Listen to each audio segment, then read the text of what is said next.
नमस्कार मुलांनो, welcome back to our YouTube channel. आज आपण हिस्ट्री म्हणजेच इतिहास ह्याचं प्रिपरेशन कसं करायचं ते समजून घेऊ. किती मार्काचा पेपर असतो? 40 मार्क्सचा पेपर असतो, बरोबर. इझिली आपण हा 40 मार्क्सचा पेपर लिहू शकतो आणि आपल्याला 40 आउट ऑफ 40 हे नक्की मिळतील. पण त्यासाठी सगळ्यात महत्त्वाची गोष्ट काय तर आपल्याला क्वेश्चन वाईज प्रिपरेशन प्लॅन बनवावा लागेल. आपल्याला चॅप्टरवरती फोकस ठेवून नाही चालणार. आपल्याला क्वेश्चन टाईप पक्के करावे लागतील. एकदा का त्या टाईपचे क्वेश्चन्स पक्के झाले की तो जो काही क्वेश्चन एक्झाम मध्ये विचारला जातो तो आपला पक्का होऊन जाईल. क्वेश्चन टाईप म्हणजेच कुठले? गिव्ह रिझन म्हणा, शॉर्ट नोट्स म्हणा, नंतर आन्सर इन डिटेल म्हणा, नंतर डू ॲज डायरेक्टेड म्हणा, ट्रू फॉल्स म्हणा. हे जे काही क्वेश्चन्स असतात त्या क्वेश्चन वाईज आपल्याला प्रिपरेशन प्लॅन बनवावा लागेल. डोंट वरी, कसा बनवायचा तुम्हाला नक्की सांगतो. सुरुवातीला पेपर पॅटर्न डिस्कस करू, मग काय आउटपुट मिळतंय, आपण कसा अभ्यास केला पाहिजे, या सगळ्या गोष्टी डिटेलमध्ये नक्की समजून घेऊ. पण त्या अगोदर तुम्ही फर्स्ट टाइम व्हिडिओ बघत असाल तर चॅनलला नक्की सबस्क्राईब करा. आणि जे M1 चा व्हिडिओ आलेला आहे, M2 चा व्हिडिओ आलेला आहे, S1 चा व्हिडिओ आलेला आहे, S2 चा व्हिडिओ आला आहे, सोबत प्रिलिम एक्झामचं प्रिपरेशन प्लॅन कसं असावं हे सुद्धा सांगितलेलं आहे. टाइम टेबल कसं बनवावं हे सुद्धा एक्सप्लेन झालंय. मराठीचं पत्रलेखन, बातमी लेखन हे सगळे व्हिडिओ चॅनलवरती अवेलेबल आहेत. एकदा जाऊन नक्की बघा आणि ह्या कन्सेप्ट क्लिअर करून घेता. क्लिअर झालं? चलो, आता हिस्ट्रीचं प्रिपरेशन करताना सुरुवातीला बोर्डचा पेपर पॅटर्न समजून घेऊ. बघा, बोर्डमध्ये तुम्हाला हिस्ट्री येतो 28 मार्क्ससाठी, बरोबर. 28 मार्क्सचा हिस्ट्री असतो. त्यानंतर पॉलिटिकल सायन्स म्हणजेच राज्यशास्त्र 12 मार्क्ससाठी असतं. क्वेश्चन टाईप समजून घेऊ. Question 1A, choose correct alternative. प्रश्न पहिला अ, योग्य पर्याय निवडा. त्यानंतर ब म्हणजेच क्वेश्चन बी, चुकीची जोडी ओळखा, आयडेंटिफाय द रॉंग पेअर. आता बेसिकली हे दोनही क्वेश्चन्स 3-3 मार्कांसाठी येतात. म्हणजे हा असतो 3 मार्क्ससाठी आणि हा सुद्धा असतो 3 मार्क्ससाठी. तुम्हाला टोटल 3 क्वेश्चन असतात आणि तुम्हाला ह्याही ठिकाणी 3 क्वेश्चन असतात. म्हणजे या ठिकाणी आपल्याला ऑप्शन अजिबात नाहीये. कळला क्वेश्चन पहिला.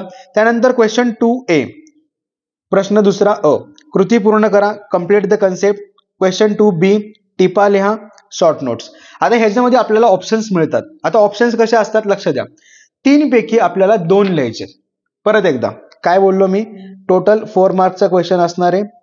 टोटल 3 क्वेश्चन असतील, त्याच्यापैकी आपल्याला 2 लिहायचे. याही ठिकाणी आपल्याला 4 मार्क्सचेच क्वेश्चन असणार आहेत. 2 क्वेश्चन लिहायचे. टोटल आपल्याला 3 दिलेले असतील. कळलं नक्की? आता जरा नीट बघा बरं काय दिसतंय ह्याच्यामध्ये. पहिल्या 2 क्वेश्चन मध्ये प्रिपरेशन करण्यासारखं काही नाहीये. रीडिंग प्रॉपर असेल, अंडरस्टँडिंग प्रॉपर असेल तर पहिल्या 2 क्वेश्चनचे 3 आणि 3 6, 4 आणि 4 8, 8 आणि 6 14 मार्क सोपे आहेत. आहेत का नाही? आहेत. त्यानंतर क्वेश्चन 3, कारणे द्या, गिव्ह रिझन्स. ह्यामध्ये सुद्धा तुम्हाला टोटल 2 कारणे द्या लिहायची असतात. मार्क असतात 4च, 4 मार्क्स. 2 कारणे द्या लिहायची पण 4 दिलेली असतात. म्हणजे ऑप्शनला आपल्याकडे 2 आहेत. त्यानंतर उतारा व उतार्यावरचे प्रश्न पडतात. एकूण 4 मार्काला हा प्रश्न सुद्धा असतो. एकदम सिंपल आहे. ह्याच्यामध्ये काही प्रिपरेशनची गरज नाहीये. म्हणजे ह्याला आपण बोलू शकतो सगळ्यात इझी असणारा हा क्वेश्चन आहे, बरोबर. त्यानंतर क्वेश्चन 5, सविस्तर उत्तरे लिहा, आन्सर इन डिटेल. आता या क्वेश्चन मध्ये तुम्हाला 6 मार्क असतील. टोटल क्वेश्चन असतील 4, त्याच्या आउट ऑफ आपल्याला 2 लिहायचे. म्हणजे याही ठिकाणी ऑप्शन आहे. कळलं? मार्किंग स्कीम समजली, कसं कसं पेपर असतो समजून आला. आता आपण जर नीट बघितलं तर हे 14 मार्क्स इझी आहेत, बरोबर. सोबत हे 4 मार्क्स सुद्धा इझी आहेत. म्हणजे आउट ऑफ 28 मार्क्स हिस्ट्रीमध्ये 18 मार्क्स जो काही आहेत ते सगळ्यात इझी मार्क्स आहेत आणि ते तुम्हाला प्रत्येकाला भेटलेच पाहिजे, बरोबर. सिंपल आहेत का नाही? काही कन्फ्युजन नाहीये. आणि महत्वाची गोष्ट कशी आहे बघा, कारणे द्या, सविस्तर उत्तर लिहा, give reason, answer in detail, ह्यांना 2-2 क्वेश्चन ऑप्शनला आहेत. म्हणजे पॅनिक होण्यासारखं काहीच नाहीये. 8 चॅप्टर जरी तुम्ही प्रिपेअर केले ना तरी 28 आउट ऑफ 28 मार्क्स तुम्ही सहज घेऊ शकता. काहीतरी आहे का प्रिपरेशन मध्ये? काहीच नाही ना. हे क्वेश्चन टाइप्स फक्त करायचे आहेत. चॅप्टर मधले हे क्वेश्चन्स बघायचे, क्वेश्चन प्रिपेअर करायचे, 8 चॅप्टर प्रिपेअर करा, 28 मार्क्स पक्के झाले. झालं. आता पॉलिटिकल सायन्स किती मार्काला असतो? तो 12 मार्क्सला असतो. बघा, पहिलं सेम ॲज इट इज, योग्य पर्याय निवडा, choose the correct option. Question 7 राहतो चूक की बरोबर, सहकारण म्हणजे तुम्हाला रिझन पण लिहायचं आहे, ट्रू फॉल्स विथ रिझन. त्यानंतर क्वेश्चन 8A, क्वेश्चन 8B, संकल्पना स्पष्ट करा, कम्प्लीट द वेब किंवा कम्प्लीट द कन्सेप्ट. त्यानंतर कृती पूर्ण करा, डू ॲज डायरेक्टेड. आणि शेवटी आन्सर इन डिटेल. आता कसे कसे मार्क असतात ते समजून घ्या. क्वेश्चन 6 ला मार्क असतात 2. ठीक आहे, हा असतो 2 मार्क्सचा क्वेश्चन. 2 मार्क्स. त्यानंतर चूक की बरोबर लिहा, ह्याला असतात 4 मार्क्स. त्यानंतर संकल्पना स्पष्ट करा 2 मार्क्स. Complete the concept. त्यानंतर कृती पूर्ण करा 2 मार्क्स. Do as directed. आणि शेवटचा जो क्वेश्चन असतो त्यालाही असतात 2 मार्क्स. आता विथ ऑप्शन काय काय असतं ते समजून घ्या. बघा, चूक की बरोबर सहकारण स्पष्ट करा. टोटल तुम्हाला 3 क्वेश्चन दिलेले असतात.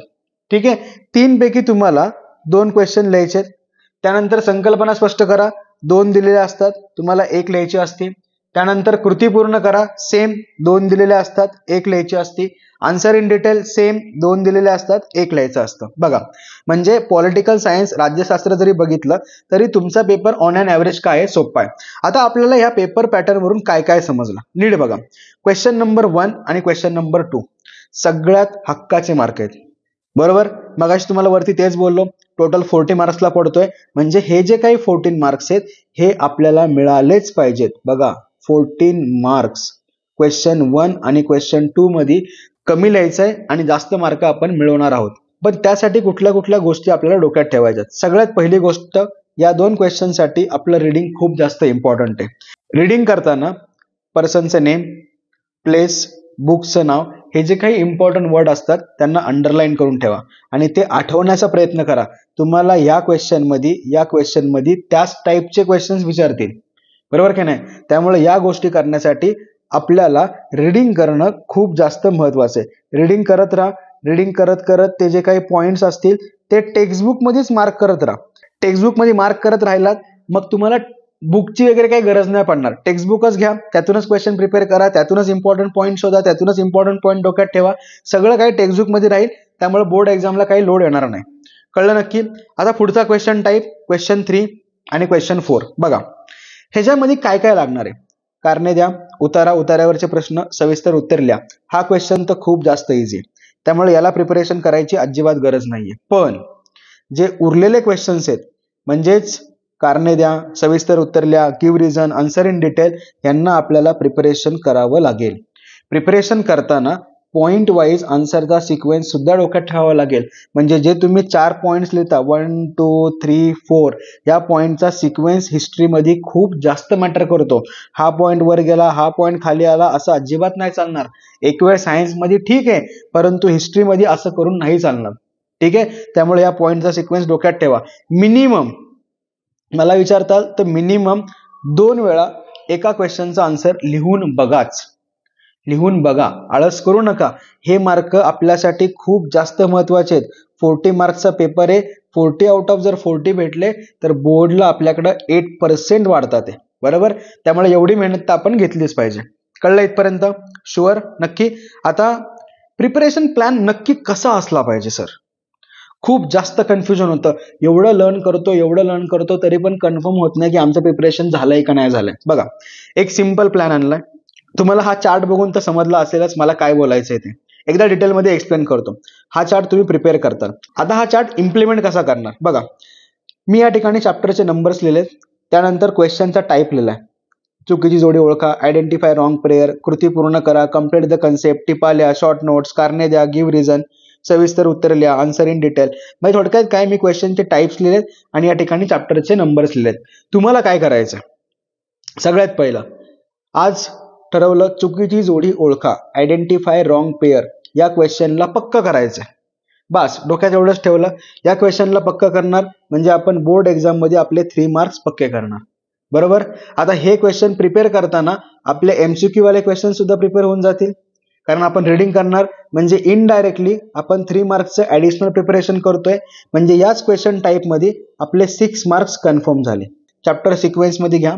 प्रत्येक चॅप्टर मध्ये हे जे काही क्वेश्चन्स आहेत ते प्रिपेअर करायला घ्या आणि प्रिपेअर झालं की या ठिकाणी टिक मार्क करून टाका. बरोबर. आता समजा पहिले 5 चॅप्टरचे क्वेश्चन्स करून टाकले मी, म्हणजे कॉन्फिडन्स येईल की माझे एमसीक्यू पण झालेत आणि चुकीची जोडी ओळखा म्हणजेच आयडेंटिफाय रॉंग पेअर या टाईपचे क्वेश्चन सुद्धा झालेले आहेत. सेम वे मध्ये सेकंड डेला कृती पूर्ण करा, कम्प्लीट द कन्सेप्ट, जेवढे आहेत प्रत्येक चॅप्टर मध्ये पूर्ण करा. त्यानंतर टिपा द्या, शॉर्ट नोट्स, कारणे द्या, गिव्ह रिझन, सविस्तर उत्तरे, आन्सर इन डिटेल. प्रत्येक चॅप्टर वाईज तुम्ही प्रिपेअर करायला घ्या. पण प्रिपरेशन करताना डोक्यात ठेवा, जो क्वेश्चन टाईप तुम्ही निवडलेला आहे त्या क्वेश्चन टाईपलाच प्रिपेअर करायचंय. दुसरा क्वेश्चन टाईप प्रिपेअर करत बसू नका. म्हणजे जर आज ठरवलं की मला आज गिव्ह रिझन्सच करायचे तर मी 5 धड्यांचे फक्त गिव्ह रिझन्सच करणार. गिव्ह रिझन झाले, टिक मार्क करा. जर मी आज ठरवलं मला गिव्ह रिझन नाही करायचे, टिपा द्या करायचे, 6वा धडा, 7वा धडा, 8वा धडा, 9वा धडा प्रिपरेशन केलं, टिक मार्क करून टाका. हा चार्ट पूर्ण करा आणि ह्या चार्ट मध्ये प्रत्येक चॅप्टरच्या समोर तुमच्या असे मार्क्स आले पाहिजे. असे मार्क्स आले म्हणजे तुमचा अभ्यास किती झालाय तुमच्या डोळ्यासमोर स्पष्ट राहील. आपला अभ्यास जर आपल्याला दिसला तर आपली तयारी कितपत झालीये ते लगेच समजून येईल. आणि हा चार्ट तुम्हाला तुमची तयारी नक्की दाखवेल. कळलं नक्की? शुअर? करताल प्रिपरेशन असं? आता सोबत बघा, पॉलिटिकल सायन्स साठी सुद्धा काय काय इम्पॉर्टंट आहे तर चुक्की बरोबर, बरोबर सोबत आपल्याला रिझन पण लिहायचंय. तो एक क्वेश्चन टाईप झाला. त्यानंतर कृती पूर्ण करा, डू ॲज डायरेक्टेड. त्यानंतर थोडक्यात उत्तर लिहा, आन्सर इन डिटेल. चॅप्टरचे नंबर्स दिलेत 1, 2, 3, 4, 5. ज्या चॅप्टरचा क्वेश्चन आपण प्रिपेअर करणार आहोत लगेच त्या क्वेश्चनला टिक करायचं, झालं. चॅप्टर 1 चे माझे चुक्की बरोबर पूर्ण झालेत, चॅप्टर 3 चे पण झालेत, चॅप्टर 5 चे पण झालेत. डू ॲज डायरेक्टेड चॅप्टर 2 चे झालेले आहेत, चॅप्टर 5 चे झालेले आहेत. थोडक्यात उत्तर द्या, 1 चे झालेत, 3 चे झालेत, 5 चे झालेत. म्हणजे एवढं सगळं माझं पेंडिंग आहे, मला ते पूर्ण करणं गरजेचं आहे. हा चार्ट तुमचा अभ्यास किती झालाय, किती राहिलाय सगळं दाखवतोय. आणि टार्गेट असं ठेवा, बोर्ड एक्झाम यायच्या आधी हा चार्ट पहिला, हा चार्ट दुसरा, सगळ्या चार्ट मधल्या प्रत्येक बॉक्स मध्ये तुमची टिक मार्क ही झालीच पाहिजे. टिक मार्क झाली म्हणजे तुमचं हिस्ट्रीचं प्रिपरेशन झालं. कळलं नक्की? शुअर? प्रिपरेशन कसं करायचं समजलं नक्की? क्वेश्चन पेपर पॅटर्न कसा असतो क्लिअर झालं? कुठले क्वेश्चन इम्पॉर्टंट आहेत, मार्किंग स्कीम कशी असते, सगळ्या गोष्टी एक्सप्लेन केल्या. आता मला जर विचारताल, हे इझी चॅप्टर्स आहेत जे तुम्ही सहज प्रिपेअर करू शकता. ह्यात जास्त डोकं लावायचं काही काम नाहीये. हे थोडेसे डिफिकल्ट आहेत. डिफिकल्ट म्हणण्यापेक्षा यांना टाइम थोडा जास्त लागतो, यांना टाइम कमी लागतो. मग बेटर वे काय करा, या चॅप्टरचे हे जे काही क्वेश्चन टाइप्स आहेत ना हे पूर्ण करून टाका. एकदा का हे चॅप्टर झाले ना मग हे चॅप्टर घ्या. मग ह्या चॅप्टरमध्ये सुद्धा डेली आपला जो क्वेश्चन टाइप ठरलाय त्या क्वेश्चन टाइप नुसारच आयडेंटिफाय रॉंग पेअर, नंतर कम्प्लीट द डायग्राम किंवा complete the concept, short notes, give reason या टाइप मध्ये. कळलं नक्की? शुअर? प्रिपरेशन प्लॅन समजला प्रत्येकाला? प्रत्येक जण अशा टाइप मध्ये चार्ट हा नक्की करताल. चला पटकन या पेजचा स्क्रीनशॉट घ्या म्हणजे तुम्हाला प्रिपरेशन प्लॅन हा स्वतःहून करता येईल. घेतला? चलो ठीक आहे. जर इथपर्यंत व्हिडिओ बघितला असेल चॅनलला नक्की सबस्क्राईब करा. इंस्टाग्रामच्या पेजवरती ऑलमोस्ट बऱ्याचशा गोष्टी तुमच्यासाठी अपलोड केलेल्या आहेत, एकदा जाऊन त्या नक्की बघा. आणि इंस्टाग्रामच्या पेजवरती इथून पुढे 90 सेकंड्स मध्ये M1च्या आणि M2च्या कन्सेप्ट रिलेटेड व्हिडिओज येत राहतील. कन्सेप्ट सुद्धा क्लिअर करून घ्या. कमी वेळेत जास्तीत जास्त शिकायचं काम करा. कळलं? व्यवस्थित प्रिपेअर करा. Bye bye, all the best.